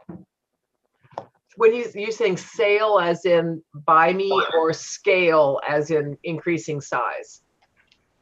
Sellability, Okay. sale, S-A-L-E. Thank you. Sorry, I just wasn't quite Sell hearing. this, we have to sell this to our public. And I'm just trying to make it easier that they'll vote for it possibly. So that has to be in consideration. Mhm. So just a question for Bill. What, as a taxpayer, and we kind of used 400,000 as I did that math. as a number, what's a 10-cent difference in levy rate equate to for a $400,000 home? I believe it's $40 a year. So the all in this model going from $1.15, this is my rough math, $1.15 to $1.45, that's a 30-cent increase for a $400,000 home. That's $120 more a year, or $20 a month more. Okay, so 10 cents is worth how much a month? It's 10 cents is, well, it's 40 divided by 12. 3.5, 350? $3.33 for a month. A month difference between $1.35 and $1.45. Yeah. So Harry, that's I mean, from a sellability point of view, I mean, are we gonna crimp our budget for $3 a month? If it were my budget in my checkbook, I'm saying, hey, I'll take the $3, but you know, that's up, I guess, to our marketing people and your experience as well. You've been a commissioner way longer than I have. But you know, going from $1.35 to $1.45 in my mind is $3 a month. I can't think of many people that would say, oh my gosh, that's horrible. How could you dare ask me for $3 a month to be able to operate at full capacity? How many people pay their taxes on a monthly basis though? That's right. And it may still be how you think about it. Yeah. I just think that number of 400,000, especially knowing some of the properties within your districts out there, those farm properties, the Semiamus, and even ours out here around the lake, I'm getting a lot of resistance already on just when I was at that $1.35, and from it's just how these people think. I don't know if this is a real true concern, or maybe I'm off. I understand the $1.45, and I agree with Bruce to really do this right. That's probably what we need. It's just, I also understand Harry's concern is, you know, selling this to our public is going to be hard. And if I were a taxpayer with District 21, you know, I'd be asking the question, is this what we would be looking at if we weren't including District 4 in this picture? And, you know, that I'm afraid that could really affect the selling of this. I don't know, maybe I'm wrong on that. And Bill, maybe you can answer that better, but that kind of concerns me because really, we rely on both the taxpayers in both districts to pass this, but the District 21 is the larger piece of the pie. I don't know if any of that made any sense, but Well, just on the one hand, it's a significant tax increase. On the other hand, doing it together reduces the impact on anybody, because there's no way you guys can replicate at District 4 anything like this level of service for that kind of money, right? That's why we're here already, right? Why we have a joint operating agreement. I agree. So how long, if we went at $1.35, how long before we would have to go back to the public for another increase? All right, let me do some am I still on the screen? Yep, You we're are. still up. Right? Before you do that, can I ask a question? Because I like where Scott was going with that. Is if we went, let's just say we all do agree, we went to the $1.45, and we've said if for some reason we didn't pass, we would have Plan B to go right back, and we could come at a lower rate. Is that an option? I think legally it's an option. It's not an ideal place to be in terms of your messaging to the community. Right. You guys Why- all said, okay, you hated $3 extra a month. I hear you. So I think you want to try to be really comfortable with the number you go out with and being able to tell them this will stabilize and increase your service levels. And we can do it for this for at least 6 years, but we're still going to need some capital. Because remember, if you skinny down this starting rate, you have to go back to them sooner just to keep the doors open and the staff there. And you also still have to go back and deal with those fire stations that are falling down. Right. And you have to come up, well, you also have to come up with another $40,000-$50,000 to put it back on the ballot. Yep. In 24, 25. That's right. So I like the $1.45. I don't like it, but I mean, that's a necessity. Well, it may be worth. Us going back to the public in 2 years or 3 years saying, hey, we need to increase the levy again. I think That's tough. we're going to have some very upset people. Dave, what are you thinking? I have to, with this this presentation that Bill's put on, and I understand why he said it's not probably one of any of our most favorite day, but unfortunately, I have to put this upon ourselves, our boards, our districts. We held off so long at asking for money that we're in a position right now, and truly, I don't think the numbers lie. It's that, it's that $1.45. It's just hard for me to grasp that and to go out for that in one chunk. But I also agree with Scott Fisher, Commissioner Fisher. Sorry, Scotty. But also to go back in 3 years is not probably very, responsible. I think we have to give it to them how it is, and that's where the selling and bringing on the right people to, which we have already, but these other people that are coming on board to help us, not as much sell it, but really educate our public on it. It's going to be a huge job. Can I? Oh, go ahead.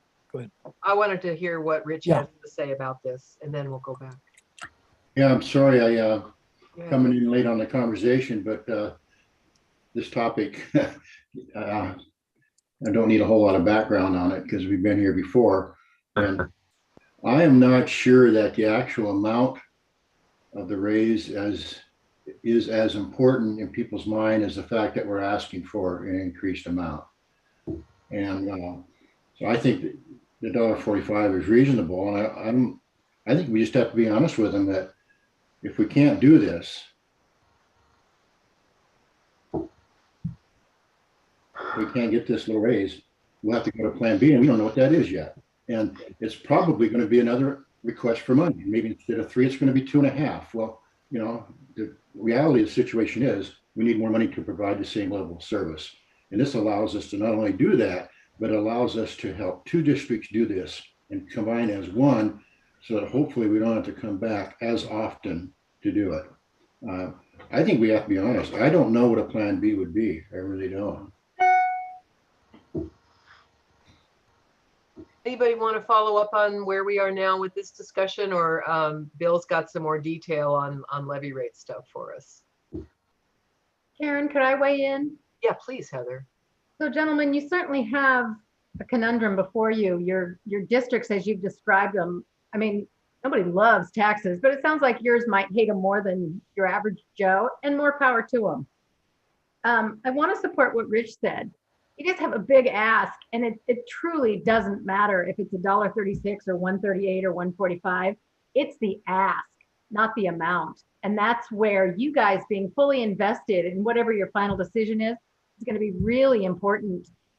I cannot underline strongly enough. You can't go out there into the public and say, well, I don't know, I don't feel good about this. Whatever your number is, you guys all have to be firmly behind it. And it really does strengthen your credibility if you go for the big ask and you tell them, we've looked at everything, we won't be back. And then you don't go back. So you got to get the numbers right, Bill. But you guys are on the right track. And truly, it doesn't matter what your number is. When you're this far from your current levy, it's going to be the gasp of shock over the ask at all. It won't matter if it's 6 cents or 9 cents or 12 cents apart. Probably right, Heather. Yeah. One So, of the Bill, reasons, what do you got for us?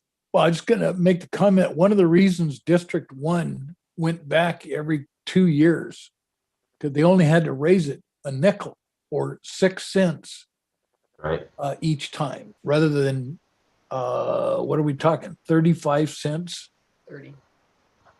So let me just illustrate. Here's your identified probable cash balance through 27 between 4 and 5 million. And remember, that's exactly where you are today at 5+ million in your general fund. Let's say we made this $1.35. We're already in a deficit. So we go back.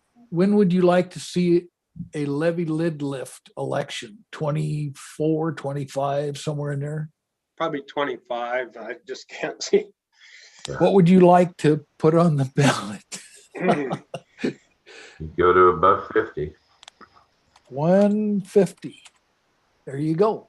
Yeah. You see, now you're down only to, instead of $1.31, by starting at $1.45, you'd go down to $1.31. Now you're only down to $1.44, but your ending balance is exactly where you are today, a little over 5 million. Wow. But this cost you all of the cost of the election, 30, 40, 50,000, and all of the emotional input of going through this whole exercise of asking the voters for another increase, which I think it does take a toll on the commissioners. That's a huge effort that you have to go through, lots of publicity. And so that needs to be part of the decision.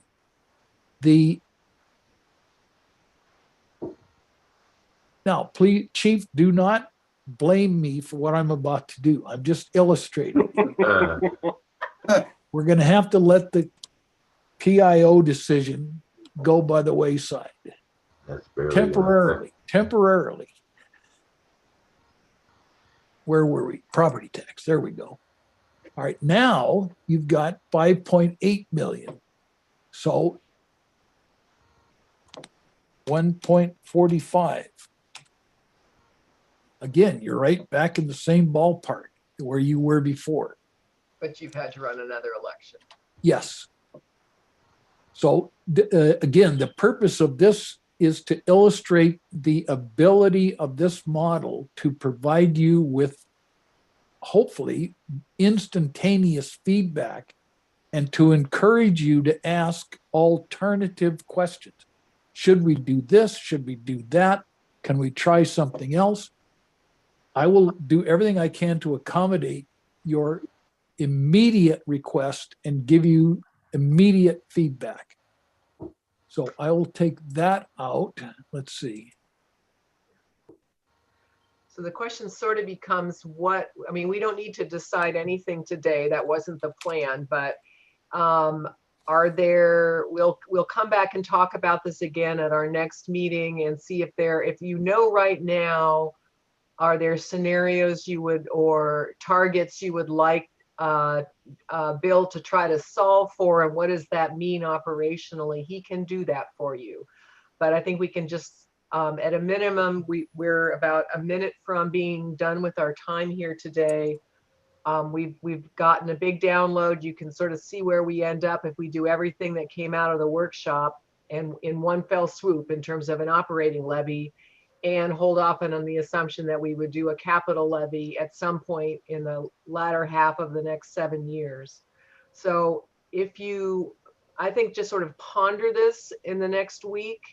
And if you have questions that you want us to run before we see you next time, so that's just ready out of the chute to go, you can let me or Jason know, and we can talk to Bill and see if he can test a couple of things. If you have some thoughts in the next couple of days, he can put those scenarios to work and share them with us next time.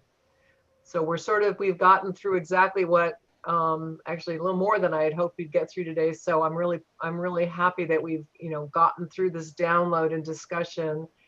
And again, the next couple of weeks are to really look at this, think through it, augur in here on where we want to go, and then be prepared to go talk to the community about it as our thoughts about where's our best strategy moving forward. We haven't heard from Kenneth or the chief in a while, so I want to give you gentlemen a chance to chat before we sign off here. Kenneth, is there anything you want to add at this point to this scary conversation? May still be out on a call. I know he stepped out here Oh, a little okay. bit ago. How about you, Is Steve? he at 63? He is. He's been by my house, Several code times. red both directions. Okay. He's not available. So much excitement. Well, Chief, what would you want to add at this point before we sign off for today? Well, yeah, I mean, the numbers are overwhelming. There's so many different things to do and directions we can go. I think we just need to kind of sit and try to absorb what we can and think about it. I agree with both sides of the story, or both sides, I guess. I can see that $1.45 is absolutely necessary, and it's probably the most responsible decision. But I also see that is a huge lift and a big ask for the voters. And I on social media, I'm already seeing people post their tax statements and the kind of the grumpiness around the tax statements. Now, have any of them been centered at us? No, not yet. But there's always the first time, and then once that ball gets rolling, how do you stop it? And so I do have some concerns about that. It's, what does it mean for our business owners? What does it mean for like Commissioner Hansen said, the farmer and all those kind of things. But at the same time, I think if we were going to go low, if we were going to go at $1.35, we would need to be very honest with the voter that we're going to come back in a couple of years and ask for another hop up even higher than $1.35. because to do other than that would be really disingenuous and kind of a bait and switch just to get us into the RFA and then allow us to do, you know what I mean? I That's not a would good want us to be plan. really clear about that.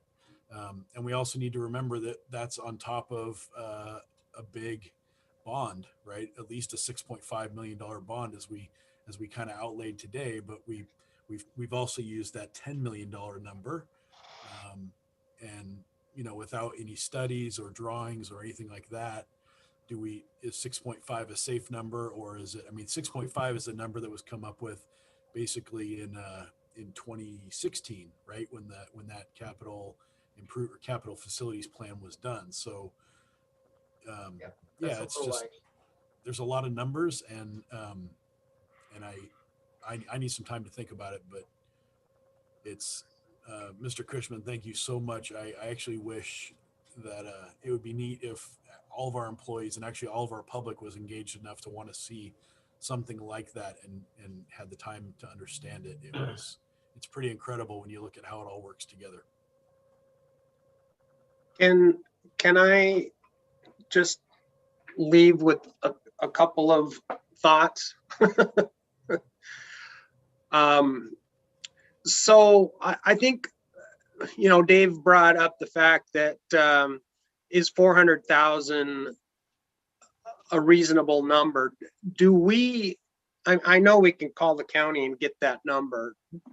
Have we done that, or can't? I mean, we kind of threw that out as saying, you know, maybe it's this.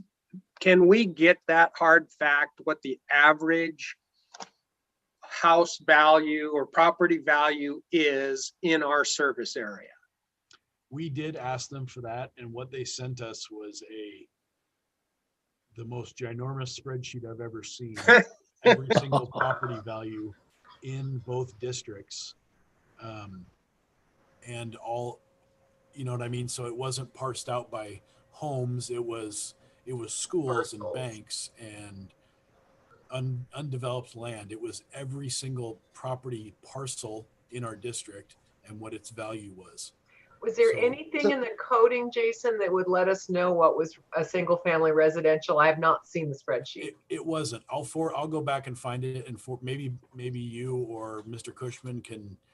I just Yeah. I did single family residence and then multifamily. I did anything that was coded as a residence, and that's where we came up with that first number that we put on the kind of the quick RFA fact sheet that we did, probably meeting 1 or 2. Yep. That's where that came from. So I will send you the entire document. We can look at that. Interesting. I mean, Bill can present us with this really cool spreadsheet and show us every number and how we got to it. You'd think the county would be able to push a button and say the average house value in this area is this. I mean, it isn't like you take the big number and you divide it by the number of houses and that's how you get your average. But I must have gone to a different math school or something. We might be better off. We might be better off to contact the Realtors Association. Yeah, I can do that too. I could reach out to a realtor in the association and ask what numbers do they use, right? And Sure. remember, sure, we need to distinguish between market and, Right. and taxable value, because Yep, it's Oh, that's so true. 30% off. Yep. I'll send you what I have, and maybe there's a Way of Well, deciphering. you know, regardless, I don't want to create a bunch of work. I thought, gosh, you could call the county and they would go, plink, it's this number. Obviously they can't. I guess everyone knows kind of roughly what their house is valued at. If 400 is the number, then if your house is worth 300, you can do the math. If it's worth 700, you can do the math. So I don't know. I was just trying to figure it in layman's terms. What does that mean? We do need a really good number that we have some confidence in, because that is one of our main communication points. So I think it's worth Bill maybe looking at that spreadsheet and seeing if he can see any magic there about how to derive a number, and then cross-check it with some realtors. Sure. Now, is this screen visible? Yep. Yes, Yeah. Okay, here, this is just a little table. right. $400,000, 15 where you are today, $1.25, $35, $45, and $1.50.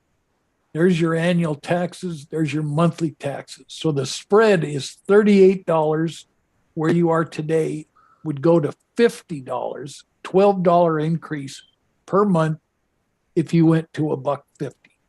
So it's at $10 a month if we go to the 145, like Yeah. we were talking about before. So that's Yep. And the difference between 35 and 45 is $3. Again, to me, making that argument is, are you going to not vote for this for $3 a month? And I understand completely, Harry, what your point is we want to pass this thing. Yeah, I guess that's sort of up to, what Heather said is, do people really care? It's going to be an increase. We got to sell it. I really, really, really don't want to have to go back and lift the lid in 3 years. I don't want to have to do that. I am anticipating that we are going to have to ask for a capital bond, and I would much rather do that, saying, hey, we are good with our levy rate for the next 6-7 years, but there's going to be a capital bond because our levy rate goes down every year just by the nature of the WAC. The other last thing I'm going to say is, I kind of thought we talked about the PIO position not being necessary if we hire battalion chiefs, and that function would be there was a managed. difference of opinion between some of you on that. I think Harry was really interested in getting that PIO in there sooner rather than later. But was it the fact that we have someone that can send the message? It doesn't necessarily have to be one single extra person.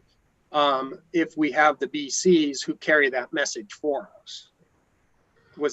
Is that accurate, Harry, or are you? No, I think that's a good idea. We could appoint somebody that we already have without going out and hiring a new one. Just Needed our BCs. That's my idea. Yeah. I mean, I think that function would be managed okay. But then I guess the next question is how much of all these reserve funds are we comfortable with? I mean, I think financial responsibility, this is the most responsible presentation I've seen. Again, I'll say it again, since I've been here, because we can see all the numbers, we can see what we need, we can see what we've been neglecting, we can see what we have planned for and not followed through with.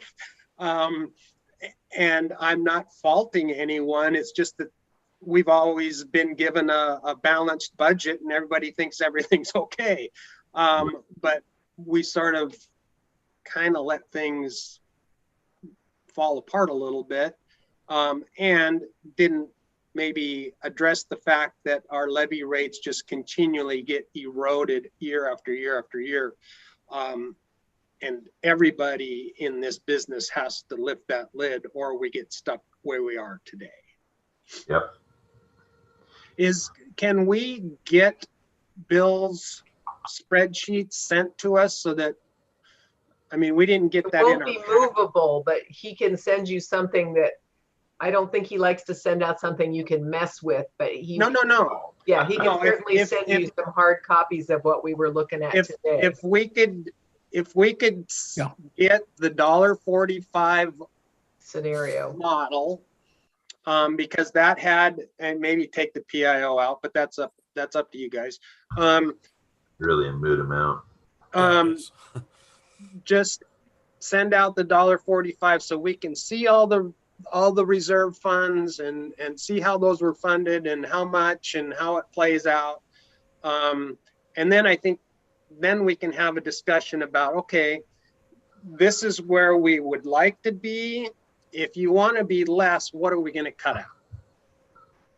And I think we all should look at that and say, okay, we don't need this, or we can live without that, or but I don't want to go back for a levy lid lift in 6 years, within the next 6 years. I really don't. a lot harder to do that bond.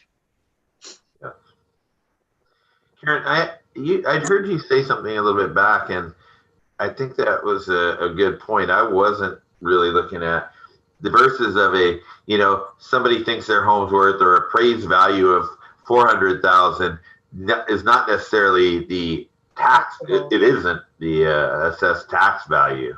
Right. And I wasn't really taking that into consideration when I'm thinking these numbers. So think about the delta. At least in King County, it's often upward of 25%. Your market's that much higher than your assessed.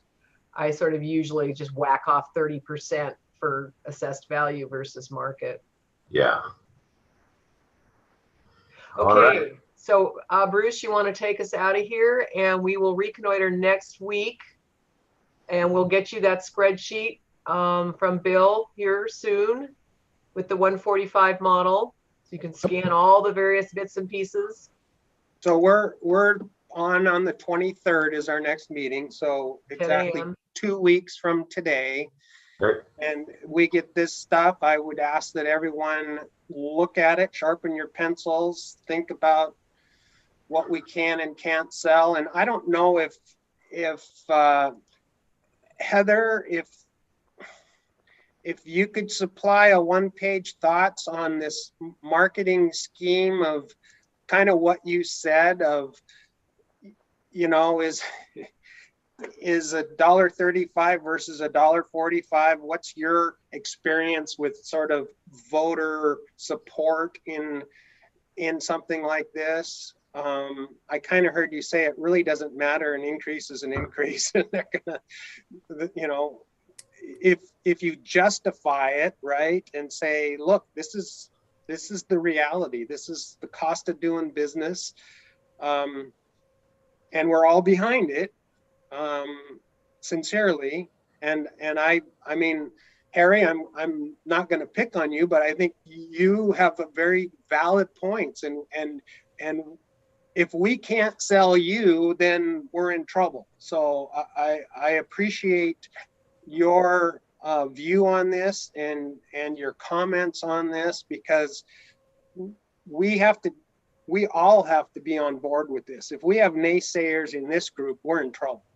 So if you can enlighten us with, after maybe reviewing this material and looking at Heather's suggestions or experience, and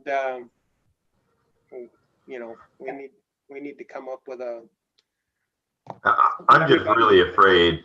I'm really afraid for what this would look like for everybody, but for especially our district 4 taxpayers. If this doesn't come together, it's a scary thought of what this would look like, and to our labor force and everything. And it really has the ability, or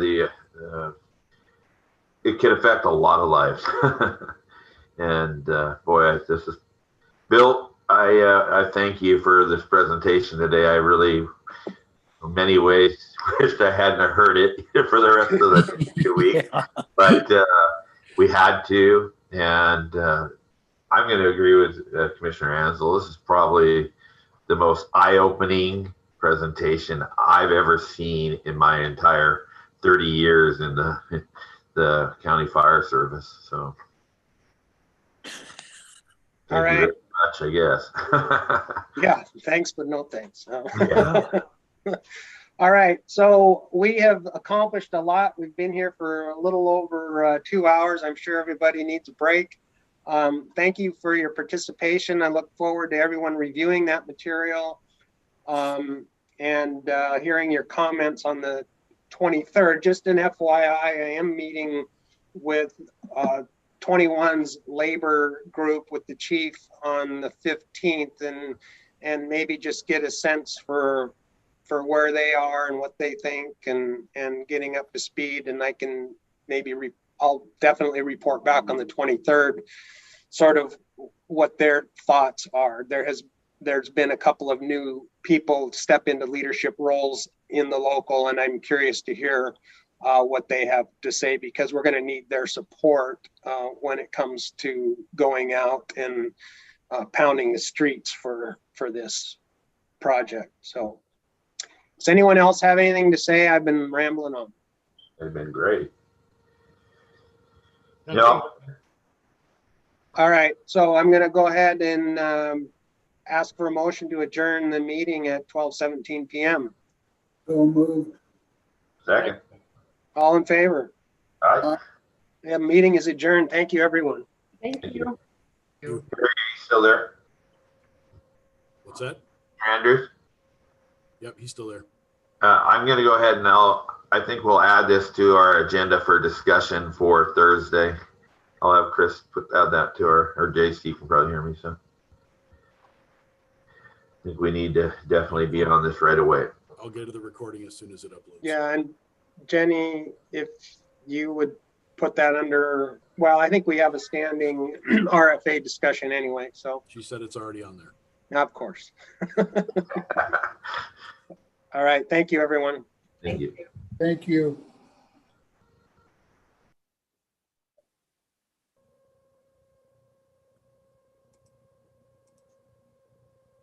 Okay, leave.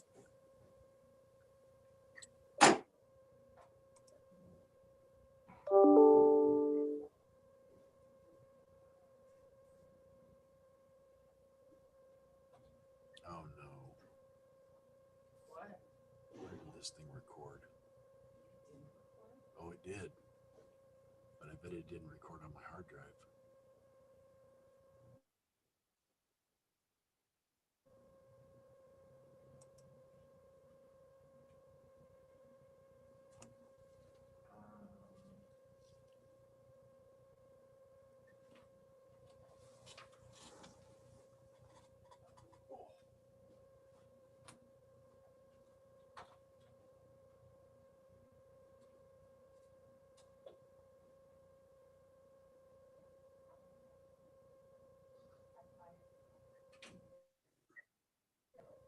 I was trying to take pictures of the thing. Oh. That testing company also had on file, if you have the Whatcom County ops, I sent them the harassment discrimination. They also used and did like a question from our organizational philosophy policy. Do you want them to use that?